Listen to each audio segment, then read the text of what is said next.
Welcome to our show. আজকে আমাদের সাথে যিনি গেস্ট আর্টিস্ট আছেন তিনি হলেন দেবজ্যোতি ধারা।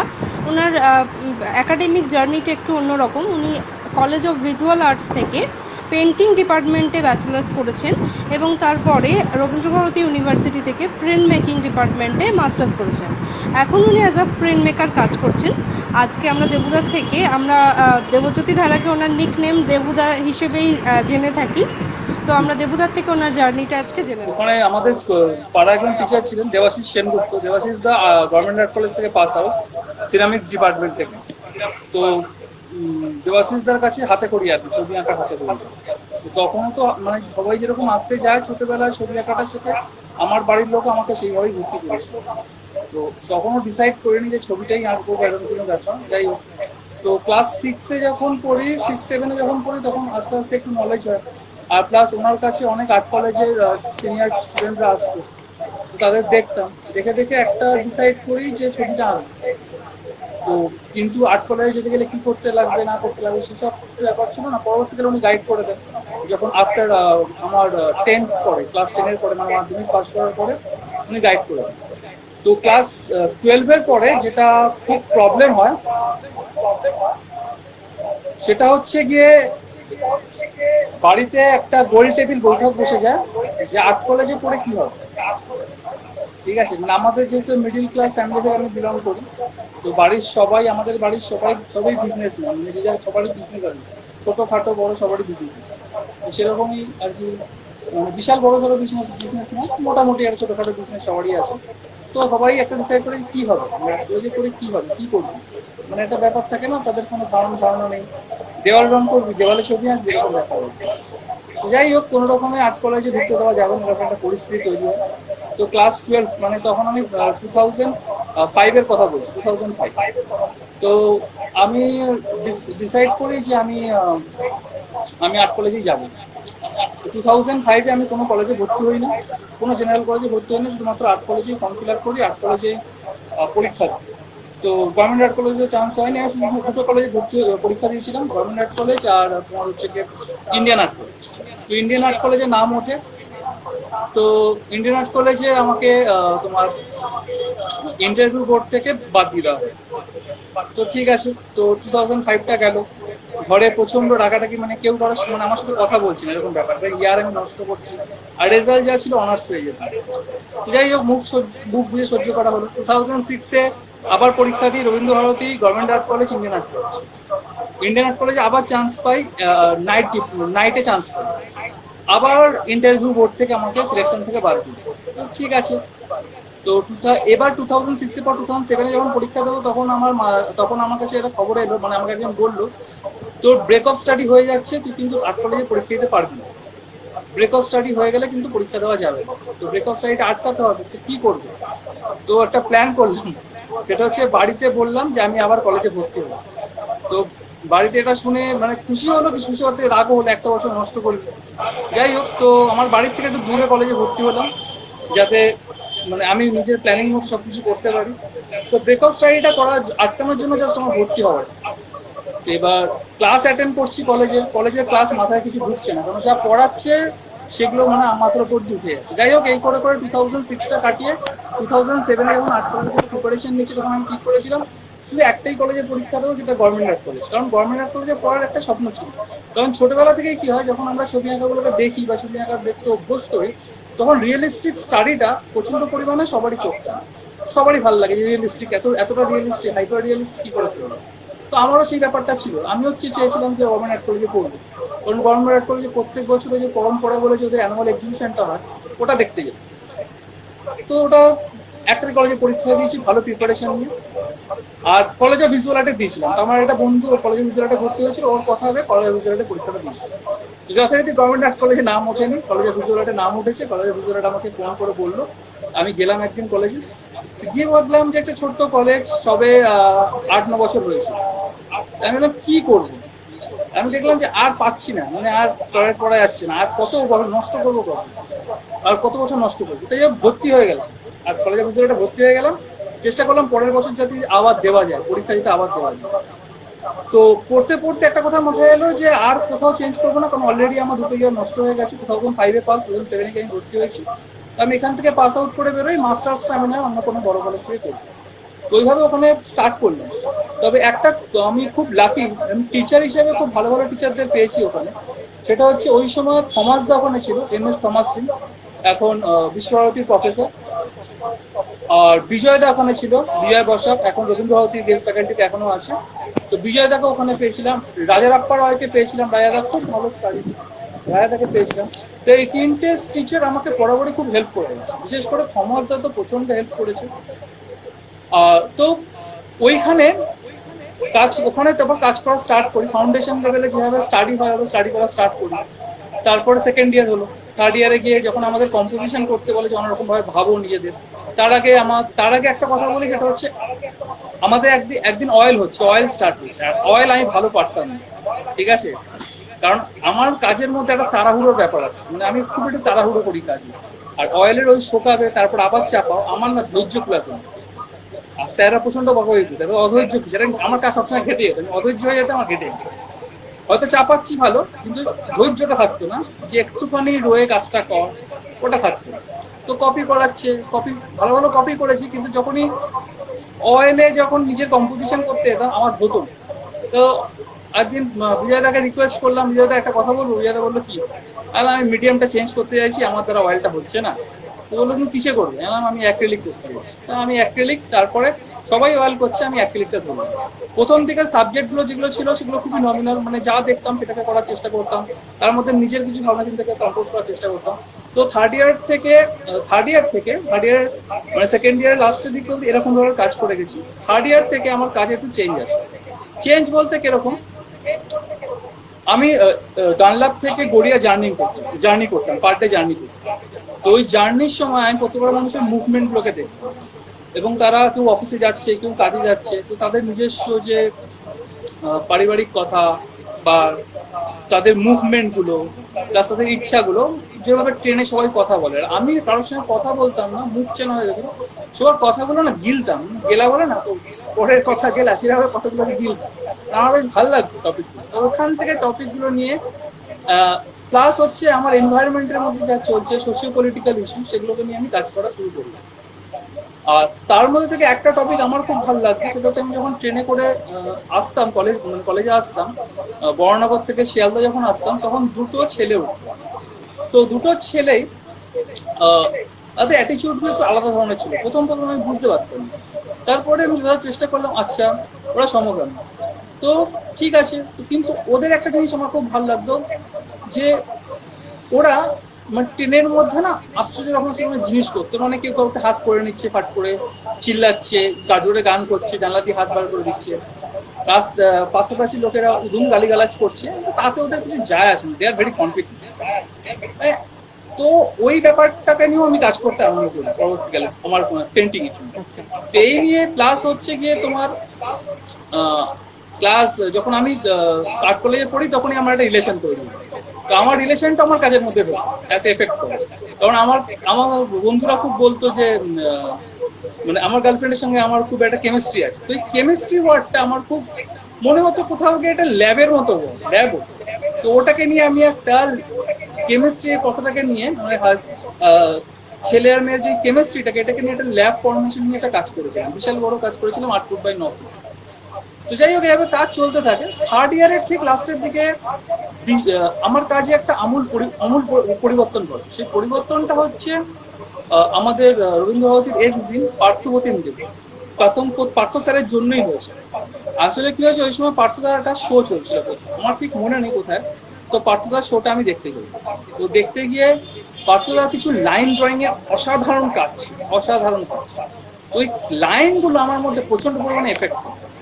আমি বাড়ি মেসে ফিরি, হোস্টেলে ফিরি, ফেরার পরে কাজ শুরু করি, মানে তোমার লাইন ড্রয়িং এ পেন এন্ড ইঙ্কে কাজ শুরু করার পরে তো অনেকগুলো কাজ হয়। তারপর একদিন থমাস দাকে নিয়ে কাজগুলোকে দেখাই, হঠাৎ এরকম একটা চেঞ্জ হয়ে গেল, এরকম মানে খুব ভালো কাজ হচ্ছে। আমি হচ্ছে স্যার জানি না, পার্থদার কাজ দেখলাম, পার্থপ্রতিম দেবে দেখার পর না আমার মধ্যে এরকম কিছু কাজে মানে মাথায় এলো, তো আমি করে ফেললাম। তো থমাস দা বললো তুমি আটকেও না, এখানে বন্ধ করো না, ড্রয়িং গুলো করে যাও। আর এই জিনিসটা ঘটার আগে আমাকে বিজয়দা একটা কথা বলেছিল, যে কথাটা আমার জীবনের খুব দামি কথা। আমি যখন সেকেন্ড ইয়ারে, সেকেন্ড ইয়ারে থার্ড ইয়ারে মাঝামাঝি সময়টা, আমি যখন অয়েলে কাজ করছি বা অ্যাক্রিলিকে কাজ করছি, তা আমি চেষ্টা করতাম রিয়েলিস্টিক করে করা, রিয়েলিস্টিকের প্রতি একটা ঝোঁক ছিল, রিয়েলিস্টিক করার চেষ্টা করতাম। কিছুতেই রিয়েলিস্টিকটা হতো না, কিছুতেই হতো না। তো বিজয় একদিন আমাকে একটা সুন্দর কথা বলেছিল, এটা না বললেই নয়, খুব দামি কথা আমার জীবনে, ওটা ওই কথাটা অনেকটা চেঞ্জ এনেছে। বিজয় আমার একটা কথা বলেছিল, যেটা তুমি পারো সেটা তুমিই পারো, সেটাই করো। যেটা তুমি পারো না, যেটা তোমার মধ্যে নেই, ওটা তুমি করো না। আমি প্রথমে মানে বুঝি না, কি বলছে, কেন বলছে, আমি করছি, হচ্ছে না। তো বিজয় দা এখন বললো খাও, আর একটু খাবো, তোমার ওরকম ট্রাই করো। তো করতে শুরু করলাম, তারপরে এই কাজগুলো বেরোলো, তারপরে কালার্স নিয়ে অন্যরকম ভাবে কাজ করতে আরম্ভ করলাম, একটু ব্লকিং করে। তো বিজয় দাকে পেন ড্রয়িং গুলো যখন দেখাই, বিজয় তখন আমাকে বললো, মনে আছে আমি বলেছিলাম যেটা তুমি পারো সেটা তুমি পারো, এটাকে ভাবো। আলাম এই জন্য বলেছিলেন? বলছে হ্যাঁ, এটার জন্যই বলেছি, যে নিজের মধ্যে থেকে জিনিসটা খোঁজার চেষ্টা করি। তারপরে আমার কাজ অন্যরকম চেঞ্জ, টোটালি অন্যরকম চেঞ্জ হয়ে যায়। আমি লাইন ড্রয়িং এর সাথে কালার মিশিয়ে অন্যরকম ভাবে কাজ করতে আরম্ভ করি। যাই হোক, এইভাবে ফোর্থ ইয়ারটা কাটে। ফোর্থ ইয়ারে আমি থমাসদার সাথে অনেকগুলো কোলোগ্রাফ করেছিলাম আর ড্রাই পয়েন্ট করেছিলাম। তো আমাদের ভাগ্যবশত আমাদের কলেজ অফ ভিজুয়াল আর্টে একটা এচিং প্রেস আছে, যেটা থমাসদা যখন ছিল কলেজ অফ ভিজুয়াল আর্টে, তখন থমাসদা এচিং প্রেসটা নিয়ে এসেছিল। তো ওই এচিং প্রেসটাতে থমাসদা ড্রাই পয়েন্ট শেখাতো স্টুডেন্টদের, আর কোলোগ্রাফটা শেখাতো। ওটা অ্যাকচুয়ালি আমাদের প্রিন্ট মেকিং ছিল না, কলেজ অফ ভিজুয়াল আর্টে একটাই ডিপার্টমেন্ট আছে, সেটা হচ্ছে পেন্টিং। অন্য কোনো ডিপার্টমেন্ট নেই। ফাউন্ডেশন লেভেলে আমরা এই কাজগুলো করতাম। অনেক সময় অফ টাইমে থমাসদাকে যদি একটু জোরজার করা হতো, তখন থমাসদা দেখাতো। প্লাস হচ্ছে ওখানে একটা মেলা হতো, গগন মেলা হতো। তো ওই গগন মেলার সময় আমরা এই কাজগুলো করতাম। তো করতে করতে ওখান থেকে প্রিন্ট মেকিং এর প্রতি একটা ইন্টারেস্ট জন্মায়, এবং সেটা থমাসদার সান্নিধ্যে থেকে। থমাসদার ড্রাই পয়েন্ট আমাদের করাতো এক্সে প্লেটের নিডেল দিয়ে থমাসদা ড্রাই পয়েন্ট করাতো। তো করতে করতে প্লাস কোলোগ্রাফ বোর্ডটা তখন ওখানেই শেখা, কিভাবে কোলোগ্রাফ বোর্ড মেকিং করতে। তো করতে করতে একটা ভালোবাসা জন্ম নেয় প্রিন্ট মেকিং এর প্রতি, যে আমার ইচ্ছা, আমার মনে হয় কেন জানি না, আমি পেন্টিং এ যেগুলো করতে পারছি না, বা আমি সেগুলো প্রিন্ট মেকিং এ করতে পারবো, এরকম কিছু আমার মনে হয়। তো থমাসদাকে বলি তখন যে আমি প্রিন্ট মেকিং ডিপার্টমেন্টে পরীক্ষা দেবো। তো থমাস তখন বলেছিল, দেবজ্যোতি তোমার তো পোর্টফোলিও নেই, তো পোর্টফোলিও না থাকলে তুমি কিন্তু প্রিন্ট মেকিং এ পরীক্ষা দিয়ে কোনো লাভের লাভ কিছু হবে না, কারণ তোমার কাজগুলো দেখবে।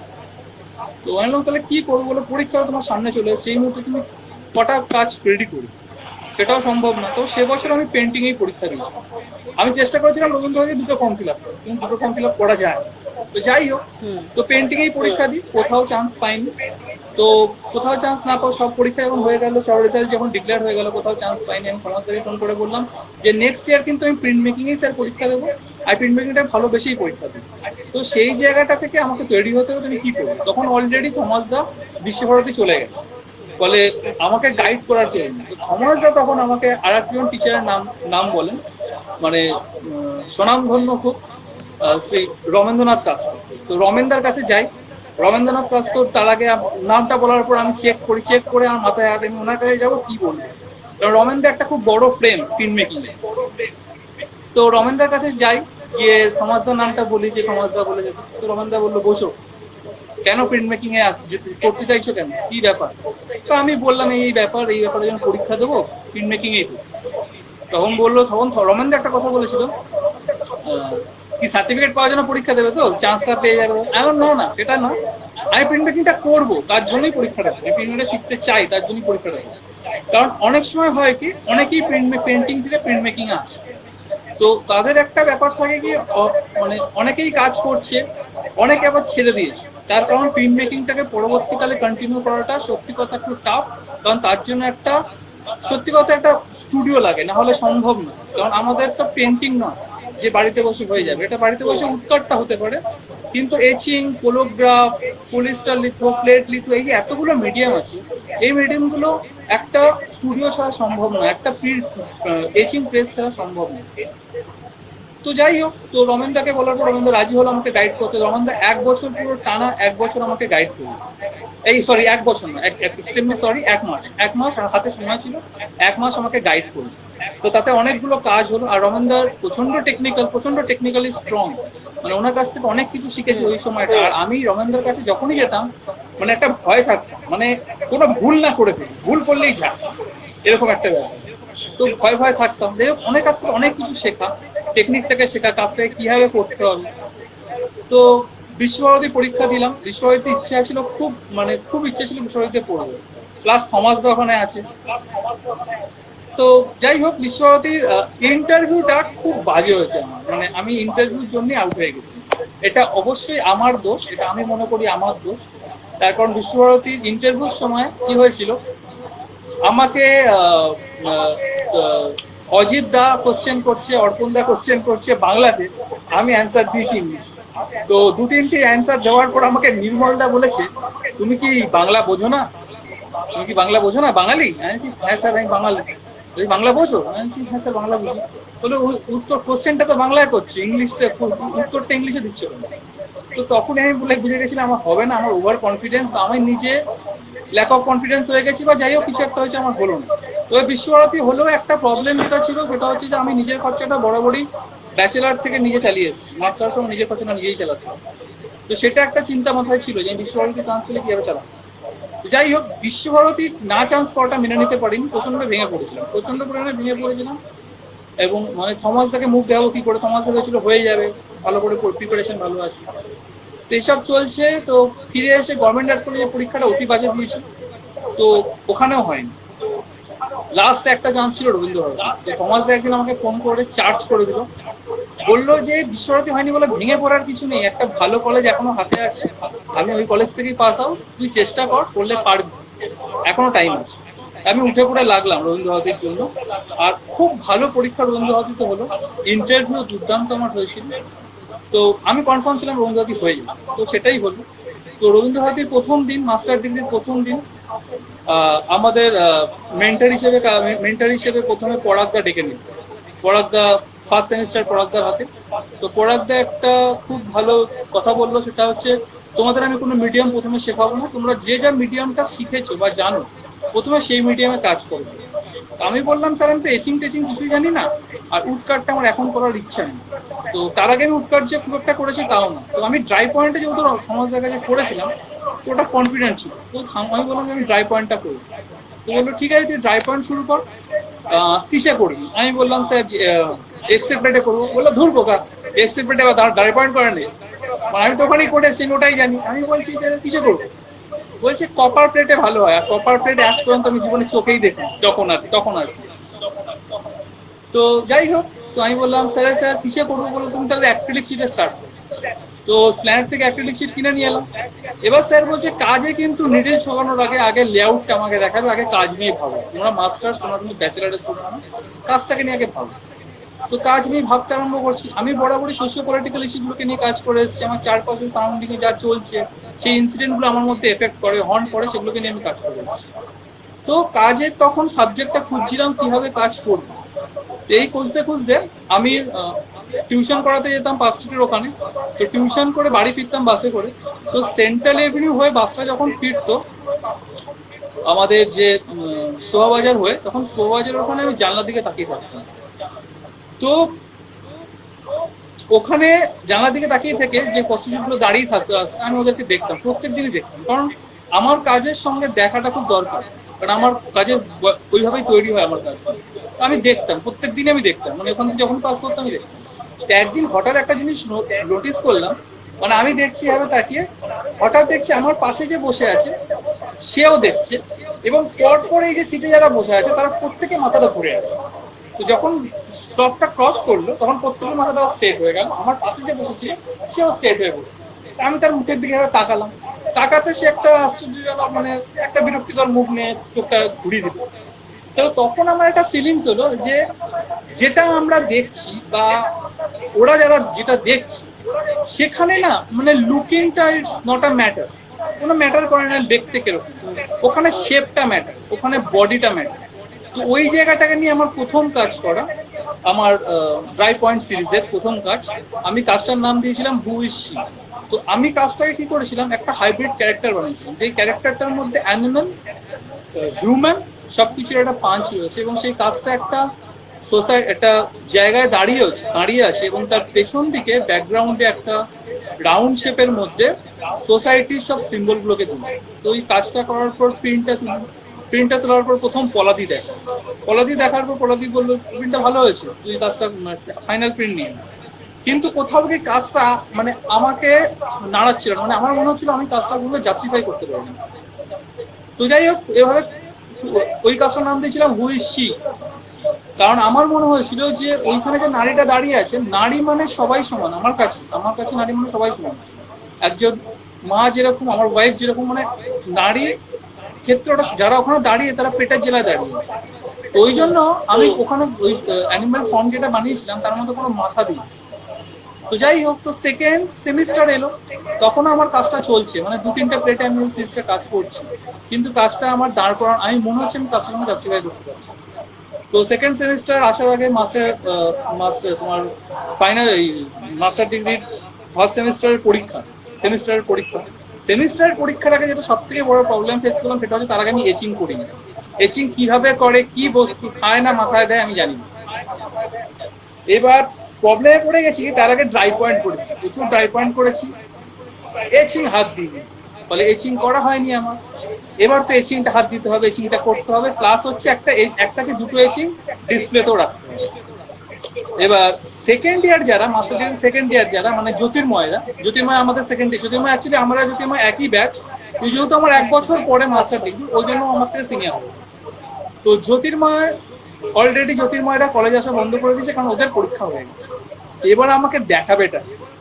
তো যাই হোক, সিনিয়রদের ফোন করছি, জানার চেষ্টা করছি, তার আগে করিনি। আমি চেয়েছিলাম পরীক্ষার আগে যাতে একটা এচিং অন্তত আমি করি, তাহলে এচিংটা আমি বুঝতে পারবো। কারণ আমাদের পরীক্ষায় দুটো দেওয়া হয়, মানে যে কোনো সাবজেক্ট তুমি করতে পারো, একটা এচিং প্লেট দেওয়া হয়, লিথেও করতে পারো, অন্য মিডিয়ামও করতে পারো, কিন্তু সবাই লিথো বা এচিংটাই করে, এচিংটাই বেশিরভাগ করে। তো যাই হোক, পরীক্ষা চলে এলো, তার আগে আমার এচিং করা হলো না। পরীক্ষার সময় জীবনের প্রথম এচিং করছি পরীক্ষা এচিং। এটা আমার কাছে কোথাও গিয়ে মনে হচ্ছিল বেশ চ্যালেঞ্জিং, কোথাও ঘাবড়েছিলাম, কোথাও মনে হচ্ছিল খুব চ্যালেঞ্জিং ব্যাপারটা। প্রথম এচিং করবো, এক্সপেরিমেন্ট করবো, সেটা পরীক্ষার প্লেট। যাই হোক, তো একটা কম্পোজিশন, একটা নর্মাল কম্পোজিশন করলাম, যেটাকে নিয়ে বেশি ঘাটানো যাবে না, নর্মাল কম্পোজিশন একটা করলাম। করে আগে দেখলাম যে টেকনিক ব্যাপারটা আগে বুঝছি, কিভাবে বাইট করে, কিভাবে কি করে। তো এচিং প্লেটের ক্ষেত্রে যে সারফেস, মানে প্রথমে প্লেটটাকে রেডি করা, তারপর গ্রাউন্ড করা, তারপর সেটা বাইটে যায়, তার আগে বাইটে যাওয়ার আগে প্লেটের পেছনের সারফেসটাকে ঢাকতে হয়, এই ব্যাপারগুলো কিছুই জানা ছিল না। তো সেই সময় পার্থদা ছিল গেস্ট ফ্যাকাল্টিতে।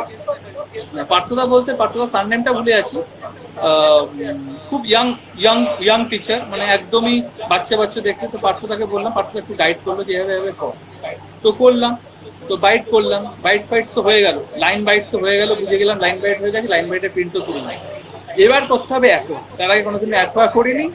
অ্যাকোয়া জিনিসটা যখন, মানে সিনিয়রদের অনেক সময় কাজ ঝোলানো থাকতো, ওদের কাজগুলো যখন দেখে অ্যাকোয়াটাকে বোঝার চেষ্টা করছি, তখন আমার মাথায় একটা জিনিসই ঘুরছে যে আমি কতক্ষণ খাওয়ালে অ্যাকোয়াটাকে ঠিকঠাক পাবো। এটার জন্য যখন আমি জয়ন্তদার কাছে গেলাম, জয়ন্তদা তখন আমাকে একটা খুব সুন্দর কথা বললো। জয়ন্তদা বললো যে এরকম কোনো টাইম হয় না, অ্যাকচুয়ালি অনেকে টাইম ধরে খাওয়ায়, কিন্তু অ্যাকচুয়ালি যদি দেখিস কোনো টাইমের কোনো কিছু হয় না।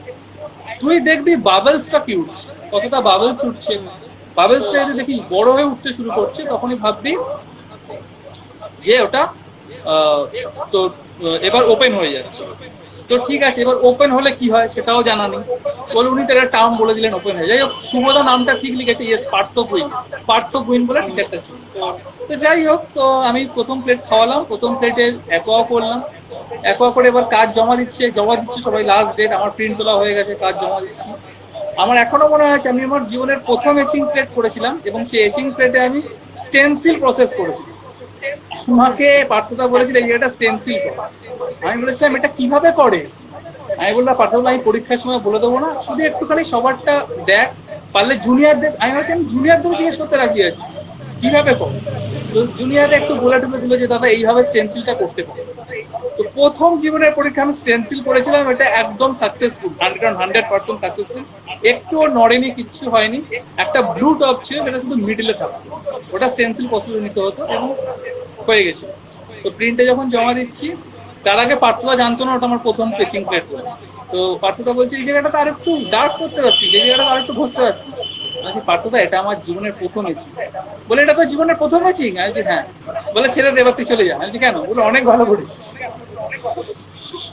তো যাই হোক, তো ওইভাবে কাজ শুরু করলাম। তারপর তোমার সেকেন্ড ইয়ারে আমি আরো সেকেন্ড সেমিস্টারে আমি অনেকগুলো কাজ আরো করেছি, মানে অনেক রকম ভাবে কাজ মানে এক্সপেরিমেন্ট কাজের ক্ষেত্রে নিজের ভাবনা চিন্তার মধ্যে কিছু কিছু এক্সপেরিমেন্ট আনার চেষ্টা করলাম। আমি যেভাবে দেখতাম সোসাইটিতে, আমাদের বাড়ির পাশেও কিছু সমকামীরা থাকতো, তাদের হাঁটাচলাগুলো, তাদের জীবনগুলো, মানে তারা কিভাবে জাস্ট যখন হেঁটে রাস্তা দিয়ে বেরোচ্ছে বা পাড়া দিয়ে বেরোচ্ছে, চারদিক থেকে বিভিন্ন রকম কমেন্ট আসছে, বাট কোনো রকম কোনো গুরুত্ব না দিয়ে।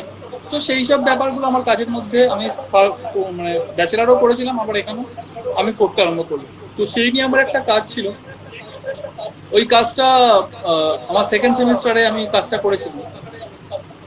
তো ওই কাজটাতে এচিং প্লেটটা, ওটা আমার one of the best work, ওটা একটা অ্যাওয়ার্ডও পায়। তো ওই কাজটা করার পর, ওই কাজটা যেরকম কালারের প্রিন্ট উঠেছিল বা যেভাবে প্রিন্ট উঠেছিল, আমি সাকসেস, মানে ওটা আমার একটা বলতে পারো, ওখানে আমি এচিংটাকে ভালোবাসা শুরু করি। তার আগে এচিংটা নিয়ে আমি ভাবছিলাম এচিংটা কিভাবে হবে। আর তার আগে হুইসি এর একটা কাজ, ওই পার্টের একটা কাজ এচিং আমি সেকেন্ড সেমিস্টারে করি।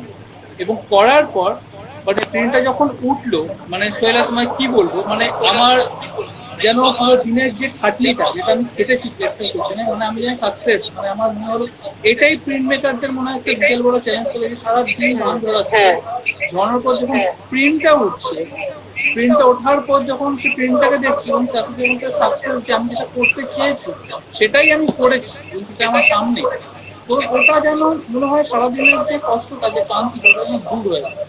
তো ওই প্রিন্টের ক্ষেত্রে তাই হয়েছিল, তখন হুইসিটা নিয়ে আমি একটা জার্নি করছিলাম।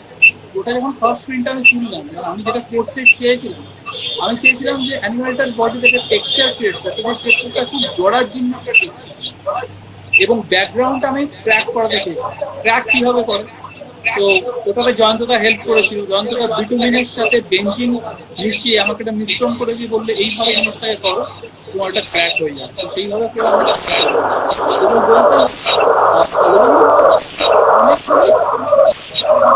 এবং বলতে দেবুদা আবার প্রবলেম। হ্যাঁ, এবার শুনতে পাচ্ছ? হ্যাঁ হ্যাঁ। আচ্ছা, একটা বুঝতে পেরেছি কেন প্রবলেম হচ্ছে। যাই হোক, তো ওরকম ভাবে ছোট ছোট এক্সপেরিমেন্ট আমি রবীন্দ্র ভারতীতে অনেকগুলো করেছি, ঠিক আছে। তো এইবার যখন আমি সেকেন্ড সেমিস্টার, ওই প্রিন্টটা উঠলো, প্রিন্টটা ওঠার পর প্রিন্টটা খুব ভালো হয়েছিল, প্রচন্ড ভালো প্রিন্টটা হয়েছিল। আর তার সাথে সাথে আর একটা কাজ যেটা বললাম, ওই কাজটা বিড়লাতে সিলেক্ট হয়েছিল।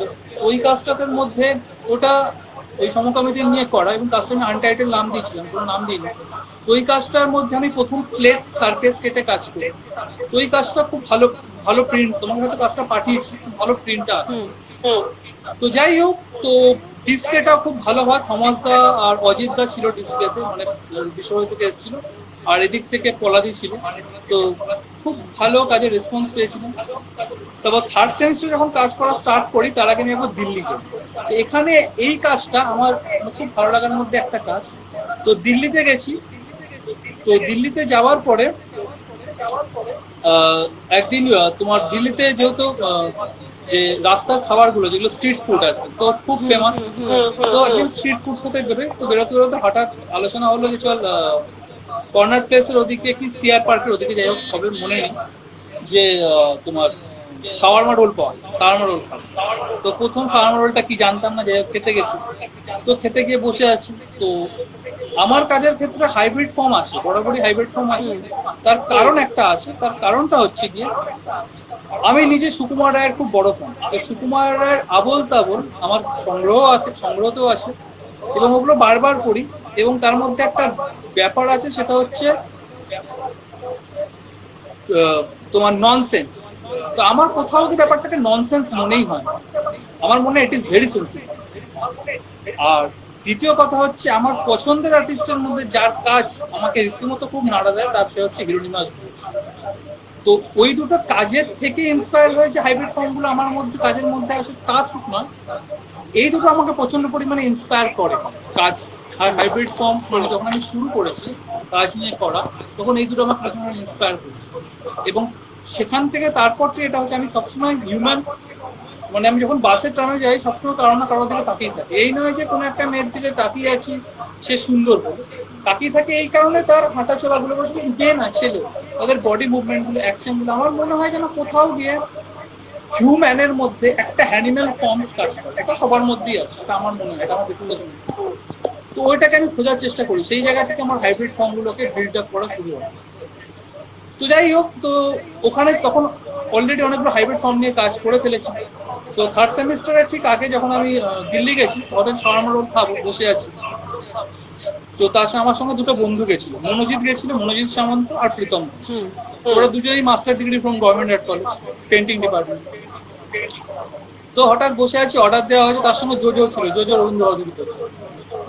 জোজো তখন হায়দ্রাবাদ ইউনিভার্সিটি থেকে মাস্টার ডিগ্রি কমপ্লিট করছে। তো জোজো তখন দিল্লিতে চলে এসছে, আমাদের সঙ্গে দেখা করে দিল্লিতে এসছে। তো যাই হোক, তো আমরা বসে আছি শাওয়ারমা রোল খাবো বলে।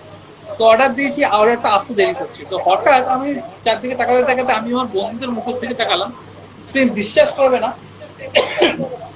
আমার জাস্ট মনে হলো যে দুটো কুমড়ো পটাশ বসে আছে টেবিলের মধ্যে, দুটো টেবিলের মধ্যে দুটো কুমড়ো পটাশ কাঁটা চামচ নিয়ে বসে আছে, এক্ষুনি রোলটা আসবে তারা খাবে।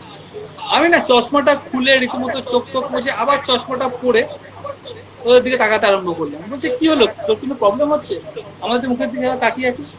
আমি বলছি আমার জাস্ট তোদেরকে মনে হচ্ছে দুটো কুমড়ো পটাশ বসে আছে, রিয়েলি, মানে তুই তোরা বললে বিশ্বাস করবি না, তোদের মনে হচ্ছে দুটো কুমড়ো পটাশ বসে আছে, শাওয়ারমা রোলটা আসবে আর তোরা খাবি।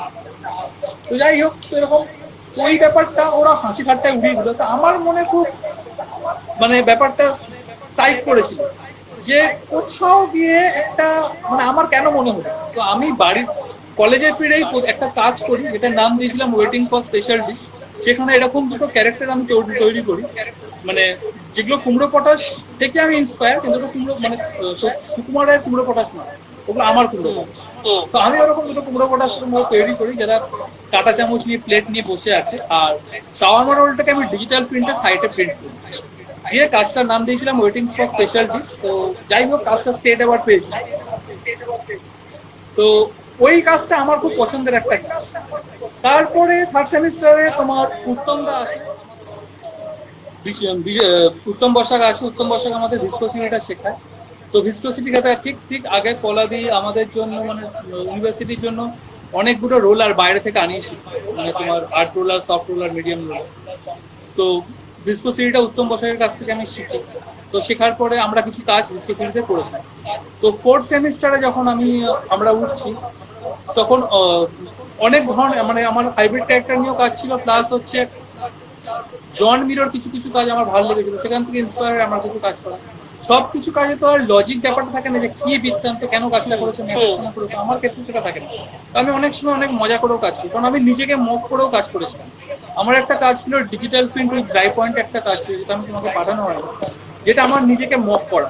নিজেকে মক করা বলতে এরকম ভাবে, মানে আমি যখন তোমার টিউশন বাড়িতে যাচ্ছি, তো আমার টিউশন বাড়ি দেখলাম, যেহেতু আমি এনআইডি এনআইএফটি টিচ করি, তো আমার টিউশন বাড়ি যেখানে যাই সেখানে ওরা প্রচন্ড রিচ। তো আমি যাওয়ার পরে ওরা বলতো, স্যার কোল্ড ড্রিঙ্কস নেবেন, চা নেবেন, কি নেবেন, না জল নেবেন। আমি বলতাম কোল্ড ড্রিঙ্কস দাও, ঠিক আছে। তারপর গিয়েই বলতাম, ধরো খুব গরম লাগছে, সেটা অন করে। এবার একদিন বাড়িতে বসে নিজে ভাবলাম যে আমি যদি বাড়িতে থাকি আমি কখনো কোল্ড ড্রিঙ্কস কিনে খাবো। আমি বাড়িতেই থাকি, আমার বাড়িতে এসি নেই, অতএব আমি এসির হাওয়াটা খাবো না, ফ্যানের হাওয়াটাই। কোথাও গিয়ে মনে হলো যে আমি খুব লাক্সারি হয়ে গেছি। তো এই লাক্সারি ওয়ার্ডটা নিয়ে মাথায় এলো, এখানে একটা কাজ করি। তো ওটাকে নিয়ে নিজেকে মক করে একটা কাজ করি। তো সেখানে আমি 4টে আলাদা আলাদা করে ডিজিটাল প্রিন্ট করেছিলাম, যেখানে একটাতে স্পাইট ছিল কোল্ড ড্রিঙ্কস হিসেবে, দিল মাঙ্গে মুখ। তো আমি নিজেকে হাইব্রিড ফর্ম হিসেবে দেখিয়েছিলাম যে আমি ওই মানে কোল্ড ড্রিঙ্কসটা খাচ্ছি, আর ওপর একটা ট্যাগলাইন আসছে দিল মাঙ্গে মুখ। তারপর ধরো এসি শুয়ে আছি, এসি চালিয়ে, তো ওখানেও আমি নিজেকে হাইব্রিড ফর্ম করেছিলাম, এসি চালিয়ে শুয়ে আছি, হাওয়াটা আসছে, তো ওখানে লেখা আছে it is too, it is so full. এরকম ধরনের 4টে ইমেজ ক্রিয়েট করেছিলাম নিজেকে মক। তো এই ধরনের কাজ করি। তারপর অন্যান্যদের মক করে কিছু কিছু প্লেট সার্ফেসে কাজ করেছি। এইভাবে থার্ড সেমিস্টারটা যায়। ফোর্থ সেমিস্টারে আমার কাজে আমার কাজে একটু চেঞ্জ হয় বলতে কি আমার নিজের ভাবনা চিন্তার কাজে একটু হঠাৎ চেঞ্জ হয় কি বলতে আমি একটা প্রজেক্ট শুরু করি, সেই প্রজেক্টটা আমার এখনো চলছে স্টিল নাও, এটা কয়েকজন জানে। সেটা হচ্ছে গিয়ে এক্সট্রাকশন ফ্রম নেচার ওয়ে। তো ওই সময় কি হয়, আমাদের বেলঘরিয়ার বাড়িটা ফ্ল্যাট হতে শুরু করে।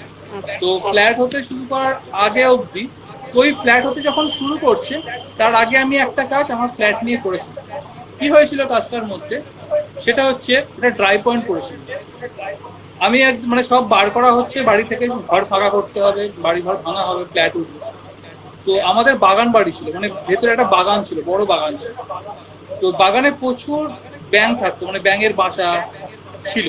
তো হঠাৎ একদিন দেখি, মানে যেদিন সব জিনিসপত্র বার করে আনছি, রুম ফাঁকা করে দিচ্ছি, আমরা দেখছি ব্যাঙগুলোও না এদিক ওদিক করে দৌড়ে দৌড়ে পালাচ্ছে।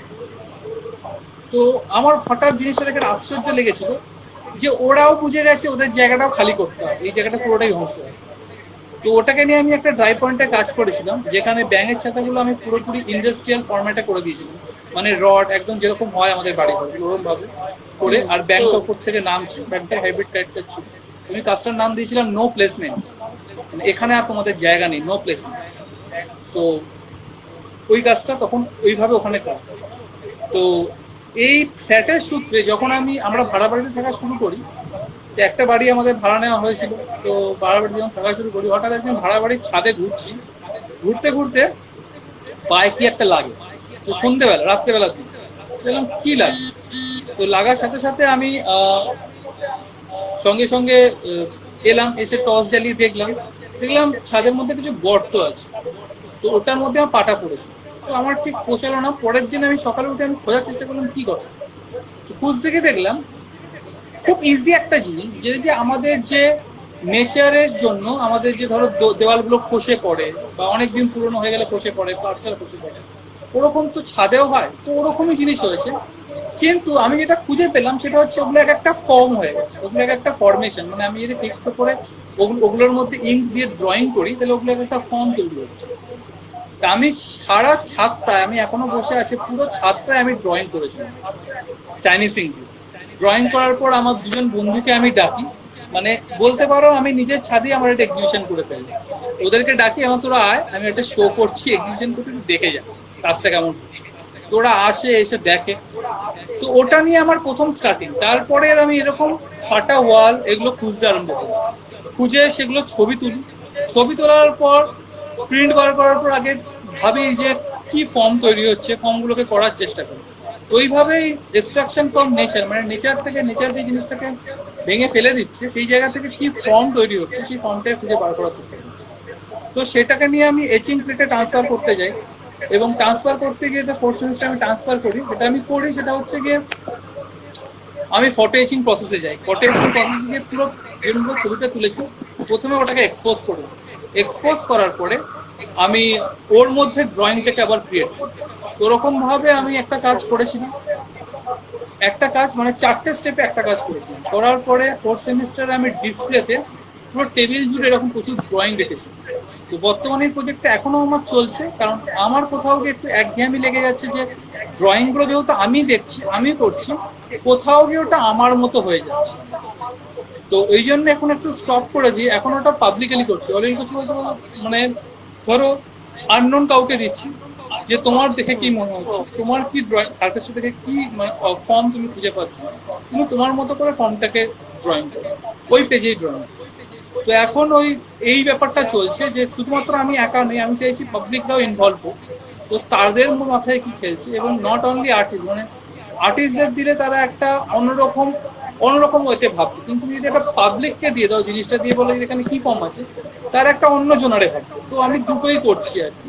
তো ওটা প্রজেক্টটা চলছে, কবে বেরোবে বা কবে দেখতে পাবো তোমরা আমরা জানি না, চলছে আমার কাজটা। আমি চাইছি হিউজ লেভেলে করে তারপর ডিসপ্লেটা করবো। তো এই কাজগুলো সঙ্গে প্লাস আমার কিছু এচিং এর কাজ মিলিয়ে আমি ফোর্থ সেমিস্টারে ডিসপ্লে শেষ করি, মাস্টার ডিগ্রি পাস আউট করি 2014-তে। 2014-তে পাস আউট করার পর 2014 ঠিক ডিসেম্বরের আগে, মানে ডিসেম্বর পড়বে বা ডিসেম্বর শুরু হচ্ছে, ঠিক তার আগে পলাদির একটা ফোন পাই। তো পলাদি আমাকে ফোন করে বললো, দেবজ্যোতি কি করছিস? হ্যালো ম্যাম, এমনি কাজ বাজ চলছে। আর তখন আমি অলরেডি রোহিতকুলায় চান্স পেয়ে গেছি, রোহিতকুলায় কাজ করছি। তো পলাদি বললো যে আমি তোর নামটা সাজেস্ট করেছি একটা রেসিডেন্সির জন্য, if you are interested then you can join. আমি বললাম যে অবভিয়াসলি আই এম ইন্টারেস্টেড। বললো তাহলে তোর নামটা আমি সাজেস্ট করেছি, যদি লেটার আসে তাহলে তোর মেলে লেটার ঢুকবে। আমি ঠিক আছে।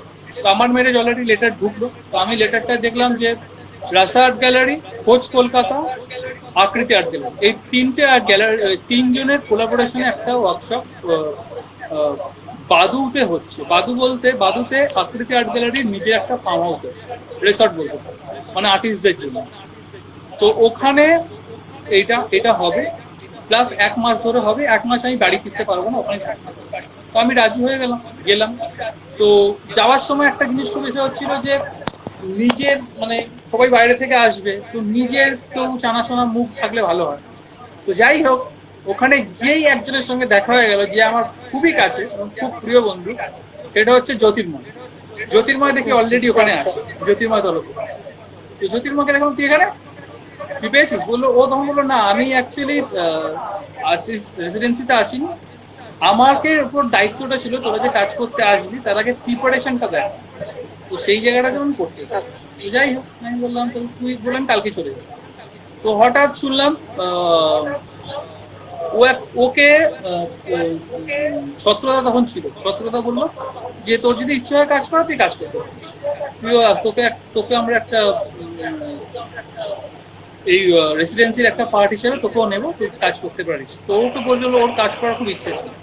তো যাই হোক, তো কাজ করা শুরু করলাম আমরা 1 মাস।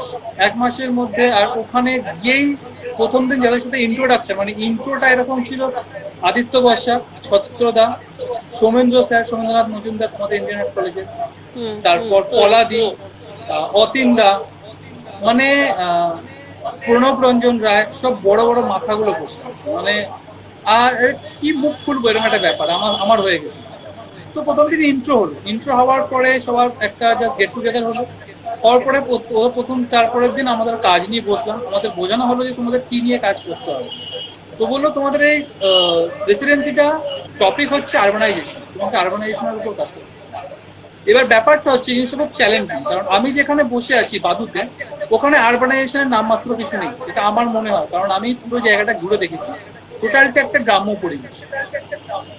তো ব্যাপারটা খুব চ্যালেঞ্জিং হলো। তো আমরা কাজ রীতিমতো বেরোলাম, মানে রেসর্টের থেকে বাইরে বেরোলাম। বিক্রম বাছাদার রেসর্টটা এতটাই বড় যে ওর বাইরে তুমি যতক্ষণ যদি না যাও, তুমি বাইরেটা ফিল করতে পারবে না, কারণ পুরোটা এত বড় এবং এত উঁচু পাঁচিল দিয়ে ঘেরা। যাই হোক, আমরা বাইরে বেরিয়ে গ্রামটাকে দেখতে আরম্ভ করলাম, কারণ কাজ করতে গেলে দেখাটা খুব জরুরি। তো আমি প্লাস শুধু দেখলামই না, আমি বিভিন্ন রকম ইন্টারভিউ নিতে আরম্ভ করলাম, মানে সবার সাথে গিয়ে কথাবার্তা বলা, যে কবে এসছেন, কি ব্যাপার। সেই সব কথা বলতে বলতে হঠাৎ একটা খুব ভালো জিনিস জানতে পারলাম, যে ওই এরিয়াটায় যারা যারা থাকে তারা প্রত্যেকেই মাইগ্রেন্ট, যে অল আর মাইগ্রেন্ট ফ্যামিলি। মানে তারা 1971-এ এখানে রিফিউজি। তো তারপরে অনেক কিছু করে, মানে তখন ইন্দিরা গান্ধীর আমলে অনেক কিছু করে তারা এই জমিটা পায়। ইভেন তারা যে জমিতে এখন আছে, অনেকেই সেই জমিটাও রেলের ছিল, এখনো কোনো নিশ্চয়তা কিন্তু নেই। তো এই ঘটনাগুলো আমি জানতে পারি, জানার পরে আমি নিজের কাজের প্ল্যানিং আরম্ভ করি। তো আমার ইচ্ছা ছিল আমি একটা ইনস্টলেশন বেস কাজ করি। তো আমি আমার কনসেপ্ট জানালাম, পলাদিকে জানালাম, পলাদি মেন্টর হিসেবে ছিল। তো পলাদি বললো, okay you will talk to Rasa art গ্যালারির যে মালিক ছিল, মালিকের নাম আমি ভুলে যাচ্ছি এই মুহূর্তে, রাসা আর্ট গ্যালারির যে মালিক ছিল, আমি নামটা একদম মনে পড়ছে না। যাই হোক, তো ওর সাথে কথা বলি। তো আমি ওনার সাথে কথা বললাম, উনি আমাকে ওনার যুক্তিটা খারাপ না, উনি ঠিকই বলেছেন ওনার দিক থেকে, কারণ ওনারা প্রত্যেকে এই রেসিডেন্সের জন্য ইনভেস্ট করেছেন। উনি আমাকে একটা কথা বলেছিলেন যে দেখো তোমাকে কিন্তু এখানে তুমি এখানে এসছো, মানে তোমাকে রেসিডেন্সিটা দেওয়া হয়েছে অ্যাজ এ প্রিন্ট মেকার হিসেবে। তো তুমি প্রিন্ট মেকিং নিয়ে তুমি যাই ভাববে না, আমার কাছে প্রিন্ট মেকিং নিয়েই ভাববে, প্রিন্টটাকে নিয়ে কিন্তু ভাবতে হবে। কারণ হচ্ছে আমাদের প্রথমেই বলে দেওয়া হয়েছিল যে 4টে করে প্রিন্ট আকৃতি art gallery and রাসা art gallery নিয়ে নেবে, খোঁজ কলকাতা কিছু নেবে না, 4টে করে প্রিন্ট রাসা আর্ট গ্যালারি অ্যান্ড আকৃতি আর্ট গ্যালারি নিয়ে নেবে, বাকি প্রিন্ট 400-500 প্রিন্ট তুমি নিয়ে যেতে পারো। তো এটা প্রথমেই বলে দেওয়া হয়েছিল। তো যাই হোক, তো আমাকে প্রিন্ট নিয়ে ভাবতে হবে, আমি ইনস্পিরেশনটা পুরোপুরি ভেবে ফেলেছিলাম। প্রিন্ট নিয়ে এখন যেটা হয় প্রিন্ট নিয়ে হয়তো ইন্সপিরেশনটা পড়া যেত, কিন্তু তখন হয়তো আমার বুদ্ধিতে আসেনি বা মাথায় ঢোকে। তো যাই হোক, আমি প্রিন্ট মেকিংটা তো আমি হয়তো প্রিন্ট নিয়ে কীভাবে করবো করে শুরু করি, প্রিন্ট মেকিং নিয়ে ভাবিনি একবার, আমি অন্যরকম প্রসেসে ভেবেছিলাম। তো ভাবতে ভাবতে আমি আর মনে হলো এই যে আমি স্টোরিগুলোকে কালেক্ট করেছি কোথাও গিয়ে এগুলো একই সূত্রে গাঁথা, তো সেই জন্য আমার এটাকে স্টোরির মতো আমি ট্রিট করলাম। তো নাম দিয়েছিলাম the story of migrant families. তো প্রথম কাজ করা প্লেট 5টা প্লেটে আমি কাজটা করি। তো প্রথম সার্ফেসের যে প্লেটটা ছিল, যে প্রথম স্টোরিটা, তো একজনের কাছে প্রথম স্টোরিটা শুনেছিলাম 1971-এ, যখন ইন্দিরা গান্ধীর আমলে ওরা এখানে চলে আসে। তো ওই স্টোরিটাতে মানে ওর কথাগুলো যখন শুনছিলাম, ও বলছিল যে প্রথমে এখান থেকে এখানে পাঠানো হয়, মহারাষ্ট্র থেকে এখানে পাঠানো হয়, ওখান থেকে ওখানে পাঠানো হয়। তারপরে শেষে গিয়ে এখন যারা ওরা বাড়িতে আছে এখানে আছে। তো এই যে পুরো জার্নিটা কোথাও গিয়ে আমার মনে হচ্ছিল লাট্টুর মতো ঘুরছে। তো এই লাট্টুর মতো ঘুরছে ব্যাপারটা থেকে ও আমাকে বলছিল যে আমার লাট্টুর মতো ঘুরছে, ওই জায়গা থেকে লাট্টুর ইমেজটা আমার মাথায় আসছে। তো আমি কি করি, এচিং প্লেটটাকে আমি একটা ওই গল্পটাকে লিখি, নিডল দিয়ে এচিং প্লেটের মধ্যে গল্পটাকে লিখি। লেখার পরে আমি দুটো ইমেজ দিয়ে, একটা লাট্টু ঘুরছে, একটা লাট্টু ঘুরে পড়ে গেছে, আর টোটাল প্লেটটাকে এমনভাবে বাইট করি যাতে মনে হয় একটা পুরোনো একটা গল্প, প্রচুর পুরোনো একটা গল্প, ওরভাবে প্লেটটাকে খাইয়ে বাইট করি। সেকেন্ড স্টোরিটা আমার ছিল একজন মৃৎশিল্পী হিসেবে, একজন মৃৎশিল্পী হিসেবে ওখানে এখন কাজ করতেন। উনিও 1971-এ চলে আসেন। তো উনি এখানে আসার পর উনি প্রথমে মূর্তি তৈরি করতে শুরু করতে পারেন, তারপরে উনি মূর্তি তৈরি করা শুরু করেন এখানে। এখানকার সোশিও মানে পলিটিক্যাল যে ইস্যুগুলো সেগুলো ওনাকে ফেস করতে হয়। যাই হোক, উনি বিভিন্ন রকম পলিটিক্যাল ইস্যু, মানে কেন এখানে এখানে এটা করা যাবে না বা এই চাঁদা দিতে হবে, এগুলো উনিও ফেস করেন। যাই হোক, উনি এখন বর্তমানে মানে আমি যখন ওখানে কাজ করেছিলাম 2014, তখন উনি রীতিমতো ওখানে মূর্তি তৈরি করছেন, ঠাকুরের মূর্তি তৈরি করছেন। দে আর নট ট্রেন্ড আর্টিস্ট, মানে জাস্ট নৃত্য। তো আমি ওনার তারপর ওনার ইন্টারভিউটা নিয়েছিলাম। ওনার ইন্টারভিউ নেওয়ার আগে যখন ঢুকতে যাবো ওনার স্টুডিওতে, তো ওনার দেওয়ালে দেখছিলাম, তো ওনার ছেলে ওনার দেওয়ালের মধ্যে প্রচুর গ্রাফিটি করে রেখেছে, মানে কোথাও অওয়া লিখেছে, কোথাও আবার একটা বোর্ড এঁকেছে। ওটা আমার ইন্টারেস্টিং লেগেছিল, তো আমি কি করেছিলাম, ওটা ছবিটা তুলে নিয়েছিলাম। তো ওনার প্লেটটা যখন আমি কাজ করি, ওনার প্লেটে আমি কোনো স্টোরি লিখি, ওনার প্লেটে আমি এটা করেছিলাম যে উনি যেটা বলছিলেন যে আমি মূর্তিটা তৈরি করতে জানি। আমি যখন এখানে এসেছিলাম কোথাও গিয়ে আমার মনে হয়েছিল মূর্তিটা তৈরি করতে পারলে আমি খেয়ে পড়ে বাঁচতে পারবো। ওইটা আমার কাছে একটা বিশাল ছিল, আমাকে যদি শুধু ওইটা করতে দেওয়া হয় তাহলেই হয়। তো কোথাও গিয়ে ওনার একটা এটা ছিল যে ওটা থেকেই উনি নিজের ফ্রিডমটা পাবেন। তো সেই জায়গা থেকে আমি কি করেছিলাম, ওই দুর্গা ঠাকুরের একটা কাঠামোর মূর্তি দর করেছিলাম, করে তার মধ্যে ডানা দিয়ে দিয়েছিলাম। এবং যেটা এটা সিম্বল হিসেবে কাজ বোঝাতে চাইছিলাম যে ওই যে মৃত্যকা মানে যে মৃৎশিল্পী, সে চাইছে এই ফ্রিডমটা পেয়ে, এবং তার সঙ্গে সঙ্গে ও যে চেয়ারে বসে কাজটা করে সেই চেয়ারটাকে ড্র করেছিল। প্লাস হচ্ছে গিয়ে তোমার একটা জায়গায় ওয়াল ব্রেক করে, মানে ওর স্টুডিওতে ঢোকার আগে ওয়াল ব্রেক করে ওর যে ছেলের যে গ্রাফিটিগুলো এবং যে লেখা, সেগুলো কিন্তু আরবানাইজেশনের সাথে বিশাল একটা বিষয়। কারণ আমাদের তুমি কলকাতার কোনো ওয়ালে মানে খুব খুঁজে হয়তো পাবে, গ্রাফিটি পেতে পারো, কিন্তু হবে ABCD লেখা, অওয়া লেখা, ওগুলো কিন্তু খুব একটা পাবে না। তো সেটা আমি ওখানে পেয়েছি। তো ওইটুকু আমি এচিং প্লেটের মধ্যে করেছিলাম। আমার সেকেন্ড প্লেট হলো। থার্ড প্লেট যেটা ছিল সেটা হচ্ছে ওখানকার লোক যারা গল্প করতো যে এখানে যখন প্রথম আসি বাবু, তো এখানে বড় বড় বাঁশ, প্রচুর বড় বড় বাঁশ গাছ, আমরা ভাবছিলাম আমরা থাকবো কোথাও। এবং সব থেকে বড় কথা হচ্ছে 10 foot by 10 foot by 10 foot কি 10 ফুট বাই 7 ফুট, আমার এক্স্যাক্টলি মনে নেই কত বলেছিল সংখ্যাটা। ওইটুকু ঘরের মধ্যে 12 জনকে ঢোকানো হয়েছে, মানে ওইটুকু ঘর না, ওইটুকু জায়গা করে দেওয়া হয়েছে, ওইটুকু জায়গার মধ্যে 12 জন, এবং কাদামাটি ভর্তি, বড় বড় বাঁশ গাছ ভর্তি। আমরা ভাবছি আমরা থাকবো কোথায়। তো তারপর কি হলো, তো তারপর উনি বলেন যে তারপরে ধীরে ধীরে বাঁশ গাছ কাটা হয়ে জনবসতি গড়ে উঠে। তো আমি থার্ড প্লেটটা ওরকমই করেছিলাম যে প্রচুর বাঁশ গাছের ঝাড় ভর্তি। তো তার মধ্যে যে আরবানাইজেশনের একটা মানে আমাদের এই আমাদের ফ্ল্যাট কালচারে বলবো, আমাদের কনস্ট্রাকটিজমের একটা বিশাল বড় সিম্বল, সেটা হচ্ছে বুলডোজার, যেটা দিয়ে ভাঙা হয়, এটা দিয়ে কোপানো হয়। ওই রকম একটা বুলডোজার ফর্মেশন ওখানে দাঁড়িয়ে রয়েছে ওই বাঁশ বাগানের ওখানে, এরকম হাতটা তুলে যেবার ভাঙবে। ফোর্থ প্লেট যেটা ছিল, যখন আমি এরকম স্টোরি আরেকজনের কাছে কালেক্ট করছি, মানে এখনকার আপনাদের কি অবস্থা। তো এখন ওরা খুব ভালো আছে, মানে যা পরিস্থিতি আমরা দেখেছি আমাদের ছোটবেলায় তার থেকে এখনকার আমাদের পরিস্থিতি খুব ভালো। এবং বাড়ি ঘরগুলো সত্যি কথা অনেক বড় বড় তৈরি হয়েছে ওখানে, ছোট বড় সব মিলিয়ে আছে। তো এইসব স্টোরি যখন কালেক্ট করছি, একদিন কালেক্ট করে ফিরছি, রেসিডেন্সিতে ফিরছি, হঠাৎ দেখলাম একটা মন্দিরে, মঙ্গলবার ছিল, একটা মন্দিরে হনুমান পুজো হচ্ছে। তো প্রচুর ভিড়, হনুমান পুজো হচ্ছে। তো আমি গিয়ে দেখলাম, তো হঠাৎ আমার মাথায় ক্লিক করলো। তো আমি ফোর্থ প্লেটটা করলাম কি, ওদের যে মানে উন্নতিটা ঘটেছে সেটা করলাম কি, হনুমানের একটা ফর্ম তৈরি করি। হনুমান আকাশ দিয়ে উড়ে যাচ্ছে, আর হনুমানের ফর্মের সাথে হনুমানের মুখ নেই, মুখটা মানুষেরই, কিন্তু সেটা একটা মুখোশ পরে আছে, সেই মুখোশটা হনুমান। কারণ আমার কোথাও কি মনে হয় এই যে মানে এই উন্নতিটা যে হলো, ডেভেলপমেন্ট হলো, এটা তো আর কোনো ভগবান এসে ঘটিয়ে দিয়ে যায়নি, মানুষরাই ঘটিয়েছে। তো সেই জায়গা থেকে আমি ওই ফর্মটা করেছিলাম যে হনুমানটা উঠছে, হনুমানটার ল্যাজ ফ্যাজ সবই আছে, কমার্শিয়াল একটা ল্যাজ আছে, আর মুখে মুখোশ করে আছে। আর হনুমানের যে হাতে হনুমান পর্বত উঠিয়ে নিয়ে এসেছিল লক্ষণের জন্য, বিশলীকরণের জন্য, তো আমি ওই হাতে কি করেছিলাম, সিমেন্টের অনেকগুলো বস্তা, আর তার মধ্যে অনেকগুলো বাড়ির স্ট্রাকচার দাঁড়িয়ে আছে, আর সেটা উড়ে যাচ্ছে। ওই জায়গাটার নাম ছিল হেমন্ত বসু নগর কলোনি। হেমন্ত বসু নগর কলোনি থেকে উড়ে যাচ্ছে এক জায়গায়, নিচে আমি অ্যারো করে ওই নামটাকে দেখিয়েছিলাম, নিচে একটা ল্যান্ডস্কেপ দেখিয়েছিলাম।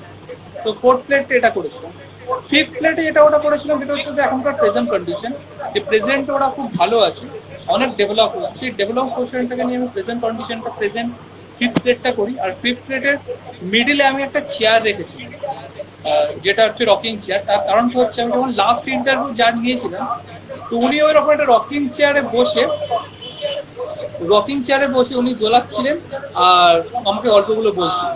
তা আমার তখন মনে হয়েছিল যে এখন উনি খুব রিল্যাক্স, এখন ওনার কোনো টেনশন নেই, উনি খুব রিল্যাক্স, সবকিছু ভালো হয়ে গেছে। তো সেই জায়গা থেকে সিম্বল হিসেবে আমি ওই রকিং চেয়ারটা ওই মিডিল পার্টে রেখে পুরো ডেভেলপিং ল্যান্ডস্কেপটা করেছিলাম। তো ওইভাবে আমার 5খানা প্লেট শেষ করি। আর তার সঙ্গে সঙ্গে আমার একটা, আমি যেহেতু ইনস্টলেশন একটা করতে চেয়েছিলাম, আমি ইনস্টলেশনটাও করি। ইনস্টলেশনটা অন্যভাবে করেছিলাম, সেটা হচ্ছে বাচুয়াতের ওখানে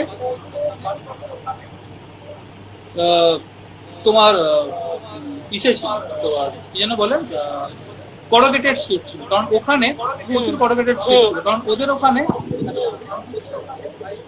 ভাই একটা ফার্নিচার বানানোর একটা ওয়ার্কশপ ছিল, ওইখানে ওটা পড়ে আছে করোগেটেড শিট। কি কাজে লাগে বললো, এগুলো প্যাকিং করার কাজে লাগে।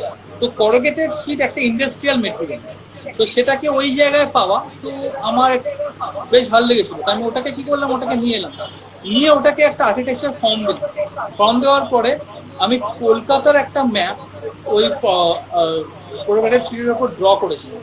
করার পরে কলকাতার ম্যাপের ওপরে আমি ওখানে অনেকগুলো ছবি তুলেছিলাম, ল্যান্ডস্কেপ বলো বা ওদের দৈনন্দিন জীবনযাত্রা, অনেকগুলো ছবি তুলেছিলাম। এই ছবিগুলো আমি একটা খুব মানে কি বলবো, মানে পেপারটা দেখলে মনে হবে অনেক পুরনো, এরকম একটা পেপার পেয়েছিলাম। তোমার একদিন শিয়ালদা আছে, ওটাকে খুঁজে পেয়েছিলাম, এবং ওই পেপারটা আমি প্রিন্ট আউট করি। ওই প্রিন্টগুলো আমি ওখানে স্ট্যাক করেছিলাম। তো কোথাও গিয়ে আমি বোঝাতে চাইছিলাম এটাই, যে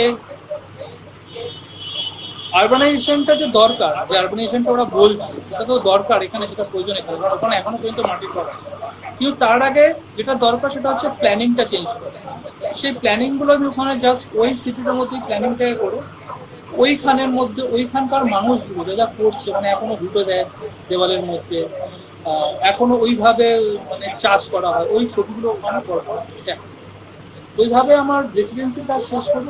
এবং প্রত্যেকেই মানে আমার সাথে জ্যোতির্মা কাজ করেছিল, সন্দীপ সুনেরিয়া কাজ করেছিল, প্রশান্ত বলে একজন ছিল বড়দার, ও কাজ করেছিল, প্রশান্ত বড়দার, সন্দীপ সুনেরিয়ার বড়দার, কৃপা মাকিজা ছিল। কৃপা খুব নাম করা আর্টিস্ট, আমার তো অনেকটাই সিনিয়র, তো কৃপাদি কাজ করেছিল। প্রত্যেকের কাজ খুব ভালো হয়েছিল। মানে আমরা প্রথম থেকে যখন প্রেজেন্টেশন দিচ্ছি তখন রীতিমতো ছত্রদা, তারপর হচ্ছে গিয়ে সোমেন্দ্র স্যার, তারপর আরো যারা ছিল তারা রীতিমতোই ভাবছিল এরা কি কাজ করবে কে জানে। তো যাই হোক, এন্ডে গিয়ে এরা প্রত্যেকে আমাদের কাছে প্রশংসা করেছিল এবং কাজ খুব ভালো হয়েছিল এবং রেসিডেন্সিটাকে এনজয় করেছি। 1 মাসের রেসিডেন্সি ছিল। তারপর ফিরে এসে আমি আবার ললিতকলা জয়েন করি, কাজ করতে আরম্ভ করি। তো প্রথম দিকে ললিতকলায় আমি এচিং করতাম। এচিং করতে করতে একদিন হঠাৎ তোমার উড কাট করতে খুব ইচ্ছে হতো, কারণ শ্রাবণীতে ওই সময় উড কাট করতো, শ্রাবণীতে খুব বড় বড় উড কাট করতো। হুম। তো আমার কাছে উড ছিল না, তো শ্রাবণী কাকে একদিন বললাম যে শ্রাবণী উডটা পাওয়া যাবে, কাজ করবো। তো ও কি করতো, উড ব্লকে কাজ করতো। উড ব্লকে কাজ করতে সুবিধা হচ্ছে এটা, তুমি রেদা করে নিলে আবার ওটা কাজের জন্য রেডি, কাজ করলে আবার রেদা করে নিলে আবার কাজের জন্য রেডি। তো আমাকে বললো ঠিক আছে, শুধু রেদা করে নিতে হবে। আমি বললাম ঠিক আছে, আমি রেদা করে নেবো। তো দেখলাম ওর রেদা করে একটা কার্ডই আমাকে দিল, বললো এটা তুই কাজ কর। তো প্রথম উড ব্লকে কাজটা করলাম, একটা নর্মাল কাজ, নিজের মতো করে ভাবনা চিন্তা করে করলাম, কারণ অনেকদিন পর উড ব্লকে কাজ করছি। তো কাজটা ভাল লাগলো খুব। তো হঠাৎ ইচ্ছে হলো উড ব্লকে কিছু কাজ করবো, কিন্তু উড আমার কাছে নেই। তো ওই সময় আমাদের দিল্লিতে একটা শো হয়, যেটার মধ্যে দশরথ ছিল, তারপর জ্যোতির্ময় ছিল। তো ওই দিল্লি শোটাতে গিয়ে আমি ঘড়ি স্টুডিওতে গিয়ে, তো ঘড়ি স্টুডিওতে কাজ দেখতে দেখতে হঠাৎ দেখলাম যে আচ্ছা, তোমার এক মিনিট দেবদা, একটু ইন্টারাপ্ট করছি কারণ টাইমটা একদমই শেষ। এইটা আমরা এই লাইভটা এন্ড করে নেক্সট লাইভ জয়েন করছি। ঠিক আছে।